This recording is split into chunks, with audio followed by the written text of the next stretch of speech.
parecido una experiencia muy buena, se podría repetir, ya que es un contacto muy directo y la gente siempre suele estar interesada. He venido a Fly Food con muchísima ilusión, con Aragón Exterior, y la verdad que francamente estamos súper contentos. Hemos hecho contactos que pensamos que son buenos, muchísima gente ha conocido nuestro producto y le ha gustado muchísimo y francamente repetiríamos.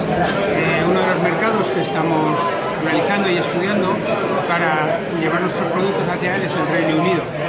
Entonces creemos bastante interesante estas acciones que está celebrando o que está generando a través del Gobierno de Aragón bajo el paraguas de AREX, en el cual pues, nos está ayudando a las empresas a ir de la mano de estas nuevas líneas, de estos nuevos mercados que yo creo que todas las empresas tenemos que tener en mente y trabajar. Las pequeñas empresas pueden tener más dificultad que las grandes y este tipo de ventas son muy interesantes. Yo creo que tendremos que repetir, que trabajarlos.